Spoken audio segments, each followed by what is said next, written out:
పశ్చిమ గోదావరి జిల్లా ఉండి నియోజకవర్గం వెల్లివర్రి గ్రామానికి చెందినటువంటి కోనాల రాజీ 19 సంవత్సరాల యువతి ఇంట్లో ఉండి చెప్పా పెట్టకుండా వెళ్ళిపోయింది నవంబర్ 6 సాయంకాలం. కానీ ఆ తర్వాత 2 రోజుల తర్వాత తెలంగాణ పోలీసులు వారి తండ్రికి ఫోన్ చేసి మీ అమ్మాయి దొంగతనం కేసులో ఉన్నట్టు చెప్పడం, అక్కడ చెంచులగూడ జైలుకి రిమాండ్‌కి తరలించడం కూడా జరిగింది. అసలు ఏమైంది? మొత్తం అంతా కథ అంతా కూడా చాలా మిస్టరీగా ఉంది. అసలు ఏం జరిగిందనేది తండ్రి కోనాల సురేష్ ఉన్నాడు. ఏంటి అసలు ఏమైంది? మీ అమ్మాయి ఎప్పుడు హైదరాబాద్ వెళ్ళింది? తెలంగాణ పోలీస్ స్టేషన్ దొంగతనం కేసు కట్టడం ఏంటి? మీకేం చెప్పారు? సార్ ఆ అమ్మాయి అయితే 6వ తారీఖు ఉదయం రొయ్యలపేటకి వెళ్ళింది సార్, ఎలకంపేటకి. వెళ్ళొచ్చిన తర్వాత 6వ తారీఖు నైట్ అమ్మాయి మిస్ అయింది సార్. ఇక్కడ మిస్ అయితే ఇలాగ ఉండి ఉండి పోలీస్ స్టేషన్కి వెళ్ళి ఇలాగ ఎస్ఐ గారితో చెప్పాను సార్. చెప్పిన తర్వాత ఎస్ఐ గారు ఏమన్నారంటే సార్, ఇలాగ అమ్మాయి నెంబర్ ఇవ్వండి, నెంబర్ ట్రాప్ చేస్తామంటే అమ్మాయి నెంబర్ ఇస్తాను. అమ్మాయి నెంబర్ ఏమో గుడివాడ లొకేషన్ చూపెడుతుంది, మీరు గుడివాడ వెళ్ళండి. మళ్ళీ అర్జెంటుగా మళ్ళీ కార్ వేసుకునండి, మళ్ళీ బయలుదేరి ఎస్ఐ గారు, ఈయన కానిస్టేబుల్ గారు అండి, నేను జీప్ డ్రైవరు, మా మేనల్లుడు, మా తమ్ముడు ఎంత మట్టుకు వెళ్ళండి. ఇక్కడ గుడివాడ వెళ్ళండి.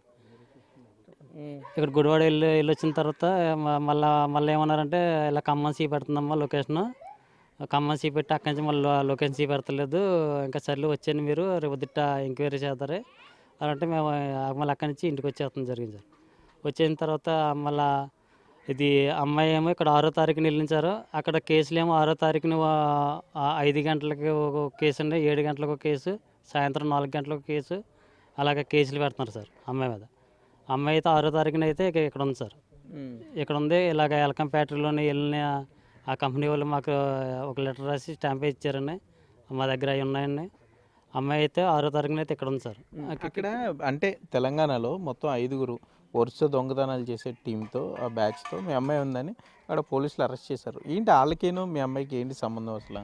వాళ్ళకే మాకు అసలు వాళ్ళకే మా అమ్మాయికి సంబంధం అయితే మాకేం తెలియదండి. మా అమ్మాయి అయితే రొయ్యలపేటకి వెళ్తుందండి, వచ్చి మళ్ళీ ఇంటికాడ ఉంటాం తప్పండి. మరి భీమవరం చిన్నపురం తోట అంటున్నారు, మరి కుర్రోడు మాకు తెలియదండి. కుర్రోడు ఎప్పుడు ఆ కుర్రోడు అయితే మేము ఎప్పుడు చూడలేదండి. అది సార్. ములాఖత్లో కలిసారా? చెంచులు కూడా వెళ్ళి ములాఖత్లో కలిస్తే ఏమని చెప్పింది తను మొత్తం? అంటే ఎందుకు ఇట్లా ఉన్నావు అని అడుగుతారు కదా, ఏమైంది ఏంటని, ఏం చెప్పింది అప్పుడు? అంటే సార్ అమ్మాయి అయితే ఇలాగా నాన్న, నేను హైదరాబాద్ నుంచి నేను భీమవరం కొత్త బస్ స్టాండ్కి బస్ ఎక్కాను. బస్ ఎక్కి ఇలాగ హైదరాబాద్ వచ్చినప్పటికి 7వ తారీఖుని 8 గంటలకు దిగాను. ఇక్కడ దిగి వెళ్ళి అక్కడ కూర్చుని టిఫిన్ చేస్తుంటే వచ్చి పోలీసులు పట్టుకున్నారు. పట్టుకుని ఇలా తీసుకెళ్ళిన తర్వాత ఇలాగ మా మీద ఇలా దొంగతనం చేసినట్టు కేసులు ఒప్పుకోమన్నారు అని అంటే, మరి కేసులు ఒప్పుకుంటాం ఏంటంటే, ఇలాగ వీళ్ళ దొంగతనం చేసినట్టు కేసులు పెడుతున్నారండి సార్ అమ్మాయి మీద కేసులు పెట్టి, ఇలా నువ్వు అక్కడ దొంగతనం చేసి ఇక్కడ దొంగతనం చేసావు అనేసి అని ఇలా కేసులు పెడుతున్నారు సార్. ఓకే. ఏమంటున్నారు అక్కడ లాయర్ గారు? ఏమంటున్నారు? ఏంటి ఈ కేసు నుండి ఎప్పుడు ఎట్లా విముక్తి అంటున్నారు? ఆయన ఏమన్నా దారి చెప్పాడా? అండ్ లాయర్ గారు అయితే మాకు అక్కడ ఇలా మా ఆంటీ గారు ఉన్నారండి, ఆవిడ మాట్లాడుతుందండి ఆయన లాయర్ గారితో. నేనేం మాట్లాడలేను లాయర్ గారు.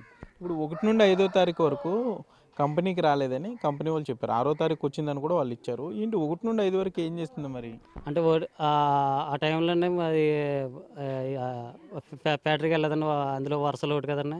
వరుసల వల్ల ఫ్యాక్టరీకి కొంతమంది మా ఊళ్ళో వాళ్ళు వెళ్తామండి, దగ్గర ఒక 6-7 వెళ్తారండి. అంటే ఒక ఇద్దరు మానేశారు అనుకోండి, మళ్ళీ ఇద్దరులో మళ్ళీ ఈ 4 పచ్చాక ఆటో వెళ్తలేదని అలాగా దానికోసం ఆగిపోయేవారండి. వెళ్తా 6-7 వెళ్తారండి. ఒకవేళ ఒక ఇద్దరు ముగ్గురు మానేసినండి, మళ్ళీ ఆటో డ్రైవర్కి మళ్ళీ కిరాయి రాదని ఆడికి తీసుకెళ్ళేవాడు కదండి. రాజీ ఏం చదువుకుంది అసలు? స్కూల్కి వెళ్ళిందా? ఎంతవరకు చదువుకుంది? రాజు అయితే 10th వరకు చదివిందండి. అంటే ఒక సబ్జెక్ట్ ఆగిపోయిందని ఇంకా పనికి వెళ్ళిపోతుంది. హైదరాబాద్ ఎన్నిసార్లు వెళ్ళి ఉంటుంది ఇప్పుడు వరకు తను ఈ పెద్ద అయిన తర్వాత? లేకపోతే మీతో కలిసి కానీ ఎప్పుడైనా హైదరాబాద్ వెళ్ళిందా? అంటే మాతో కలిసి అయితే ఎప్పుడో చిన్నప్పుడు తీసుకెళ్ళామండి. తర్వాత ఇప్పుడు మా ఆవిడ ఉన్నప్పుడు తీసుకెళ్ళాడు సార్. అంటే దగ్గర ఒక 5 సంవత్సరాలు అవుతుంది సార్. మళ్ళీ అప్పటి నుంచి మధ్యకాలం వెళ్ళలేదు. అంటే మీకు చెప్పకుండా ఎక్కడికైనా వెళ్ళటం కానీ, లేకపోతే 2-3 రోజులు వరుసగా ఇంటికి రాకపోవడం కానీ అట్లాంటి సందర్భాలు ఏమైనా ఉన్నాయా? లేదండి, అలాంటిది ఏం లేదండి. 6వ తారీఖు ఎప్పుడు గమనించారు పిల్ల కనపట్టలేదు అని? మీరు ఎప్పుడు ఫోన్ చేసి చెప్పిందా లేకపోతే ఎట్లా? లేదు సార్, 6వ తారీఖు అంటే మేము ఇలాగ చర్చి 9కి ప్రార్థన అయిపోద్దండి. అంటే 9కి నేను అక్కడ మా ఊర్లో మీటింగ్లు ఉంటున్నాయి, బ్యానర్లు లేక అంటిస్తాకి వెళ్ళాం సార్. వచ్చినప్పటికి ఇలాగ ఇంటికి పిల్ల రాలేదంటే చర్చి అవ్వలేదేమో అని నేను అనుకున్నాను సార్. మళ్ళీ నడుచుకుంటూ చర్చి దగ్గరికి వెళ్ళినప్పుడు చర్చి తాళాలు వేసి ఉన్నాను. తాళాలు వేసి ఉంటే ఆ తర్వాత మళ్ళీ ఇంటికి వచ్చి చూస్తే ఇంటికి వెళ్ళలేదు సార్. మొత్తం అంతా నెత్తికి ఉండి ఎస్ఐ గారి దగ్గరికి వెళ్ళాను సార్. వెళ్ళి ఎస్ఐ గారితో చెప్తే ఎస్ఐ గారు మళ్ళీ అక్కడి నుంచి మళ్ళీ కానిస్టేబుల్ తీసుకుని మా ఊరు వచ్చి మీరు రాజీతో మాట్లాడినప్పుడు చంచులగూడ జైల్లో తను ఒక్కతే బస్సు ఎక్కి వెళ్ళిందని చెప్పిందా, లేకపోతే ఎవరన్నా తీసుకెళ్లారని చెప్పిందా? సార్ మొత్తం 4 వెళ్ళారండి సార్. మరి మాతో అయితే 4 వెళ్ళామని చెప్పింది సార్. ఎవరెవరని చెప్పలేదు మీరు? ఎవరెవరు ఎందుకు చెప్పకుండా ఎందుకు వెళ్ళావని? కానీ అంటే మాకు అది ఏం చెప్పలేదు సార్. అంటే ఇలా కుర్రోడు ఆడ మాటలు నమ్మి ఇలా వచ్చి నన్ను ఇలా ఇరికిచ్చారు అని చెప్తుంది సార్. అక్కడేమో అక్కడ పోలీసులు ఏం సార్ ఇలాగ అమ్మాయికి పెళ్ళి అయిపోయిందని వాళ్ళ అమ్మాయి హౌస్ వైఫ్ అని కేసులు పెడుతున్నారు సార్. అమ్మాయికి అయితే పెళ్ళి అవ్వలేదు సార్. ఇంకా ఎన్ని కేసులు ఉన్నాయని చెప్తున్నారు? ఇప్పటికి 4 కేసులు మనకి ఇదైనాయి. ఇంకా ఎన్ని కేసులు ఉన్నాయని చెప్తున్నారు? అంటే మొత్తానికి 18-20 కేసుల దాకా పెడతామంటున్నారండి సార్. ఇప్పుడు 6వ తారీఖు నుండి అమ్మాయి కనపడలేదు. మీకు తెలంగాణ నుండి టాస్క్ ఫోర్స్ అని ఒక సిఐ అని అంటే ఒక ఆయన ఫోన్ చేశారు. ఎప్పుడు అది ఏ తారీఖున ఫోన్ చేశాడు, ఏం చెప్పాడు? అది 8వ తారీఖు మధ్యాహ్నం చేశారు సార్. మధ్యాహ్నం చేస్తే ఇలాగ మా ఈయన ఉండి కానిస్టేబుల్ పేరుకి ఎత్తే ఆయన మాట్లాడారండి. ఇలాగ అమ్మాయి మిస్ అయ్యింది, ఇలాగ మా పోలీస్ స్టేషన్ కంప్లైంట్ ఇచ్చారు. ఇలా అమ్మాయి మిస్ అయిందంటే సర్లే మీ ఎస్ఐ గారితో మాట్లాడుతున్నా, ఎస్ఐ గారి నెంబర్ పెట్టమంటే మరి ఎస్ఐ గారు మాట్లాడినట్టున్నారు సార్. అది సార్. మరి ఇక్కడ మీ అమ్మాయి ఇక్కడే ఉంది అంటానికి మీ దగ్గర ఏమున్నాయి, ఆధారాలు ఏమున్నాయి? అంటే సార్ ఇలా రోయిల్పేటకి వెళ్ళింది సార్. మా ఊర్లో ఉన్నట్టు కూడా మా ఊరు వాళ్ళు చెప్తారు సార్. ఇలా రోయిల్పేటకి వెళ్ళింది మాకు ఆ కంపెనీ వాళ్ళు మాకు ఒక లెటర్ రాసి స్టాంప్ ఇచ్చారు సార్.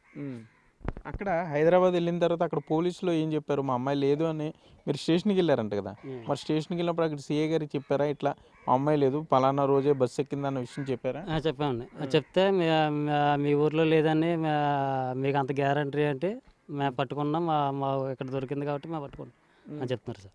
లేదు సార్ 6వ తారీఖున మా ఊర్లో ఉంది సార్ అంటే, లేదు మీ అమ్మాయి వచ్చి చాలా రోజులు అవుతుంది, ఎప్పటి నుంచో వేస్తున్నారు ఇక్కడ కనాలు అని 6వ తారీఖున కూడా అక్కడ దొంగతనం చేసినట్టు కేసులు ఉన్నాయి సార్. 6వ తారీఖున అయితే అమ్మాయి ఇక్కడే ఉంది సార్. అంటే అంతకుముందు వెళ్ళిందా? మరి 6వ తారీఖు ఇక్కడే ఉంది, మరి అంతకుముందు హైదరాబాద్ వెళ్ళిందా ఫ్రెండ్స్తో? మరి లేదు సార్, అంతకుముందే అసలు ఎప్పుడు వెళ్ళలేదు. మీకు చెప్పకుండా ఏమన్నా? లేదన్న, అంతకుముందే అసలు ఎప్పుడు వెళ్ళలేదు. ఇప్పుడు ఏంటి మరి లీగల్గా మీకు అక్కడ ఎవరు సాయం చేస్తున్నారు తెలంగాణలో? మరి ఎట్లా ప్రొసీడ్ అవుతున్నారు మీరు అక్కడ కోర్టులో కానీ ఇవన్నీ?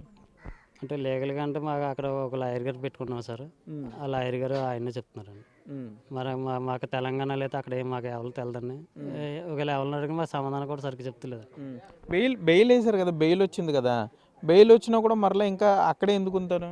అంటే సార్ మాకు బెయిల్ ఎట్టి మాకు ఆ బెయిల్ కాయంతాలు ఇచ్చారు సార్ ఒక కేసుకి. ఆ బెయిల్ కాయంతాలు ఇచ్చుకుని చెంచులు కూడా జైలుకి వెళ్దామని లోపల మళ్ళీ అమ్మాయిని తీసుకొచ్చి మళ్ళీ అమ్మాయి మీద ఇంకా కేసులు ఉన్నాయని మళ్ళీ 3 ఎఫ్ఐఆర్లు పట్టుకొచ్చి ఇచ్చారు సార్. 3 ఎఫ్ఐఆర్లు ఇస్తే ఈయన అన్నారు అక్కడ లాయర్ గారు ఏమన్నారంటే ఇదేంటండి మళ్ళీ కొత్తగా మళ్ళీ ఎఫ్ఐఆర్లు అంటే అమ్మాయి మీద ఇంకా కేసులు ఉన్నాయి, ఇంకా దానికోసం ఇంకా ఉన్నాయి కేసులు, చాలా ఉన్నాయి కేసులు అమ్మాయి మీద అంటున్నారు సార్.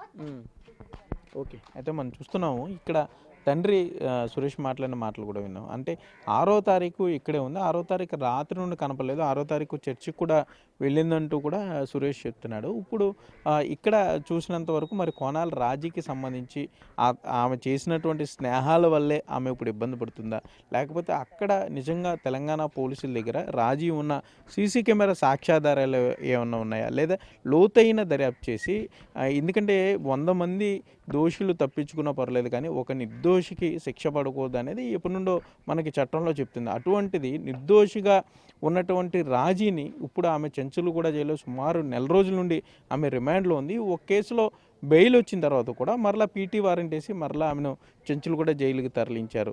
కాబట్టి అసలు లేని కేసుల్లో ఆమెను పెట్టే ప్రయత్నం చేస్తున్నారు. ఒకవేళ కేసుల్లో ఉంటే చర్యలు తీసుకున్నా ఇబ్బంది లేదు, కానీ అసలు వెలువెర్రు దాటి ఎప్పుడు ఆమె వెళ్ళలేదు, తెలంగాణ రాష్ట్రం ఎప్పుడు వెళ్ళలేదు. అప్పుడు వాళ్ళ స్నేహితుల ప్రోద్బలంతో ఆమె అక్కడికి వెళ్ళింది. 7వ తారీఖు ఉదయం 8 గంటలకు దిగానని చెప్పింది. కానీ చూస్తే మాత్రం పోలీసులు ఈ విధంగా చెప్తూ కొంత ఇబ్బంది పెట్టే పరిస్థితులు ఉన్నాయి. వరుస కేసులు నమోదు చేస్తూ ఇక ఆమె జైల్లోని బయటకు వస్తుందా రాదా అనే అనుమానాలు కూడా రేకెత్తేలా చేస్తున్నారు కాబట్టి దయచేసి కాపాడండి, సహాయం చేయండి. తెలంగాణ పోలీసులు లోతైన దర్యాప్తు చేయండి అంటూ కూడా రాజీ తండ్రి కోనాల సురేష్ విజ్ఞప్తి చేసే పరిస్థితులు అయితే ఇక్కడ ఉన్నాయి. కెమెరామెన్ భాగీరథ్తో సాగర్ బిగ్ టీవీ ఉండి నుండి.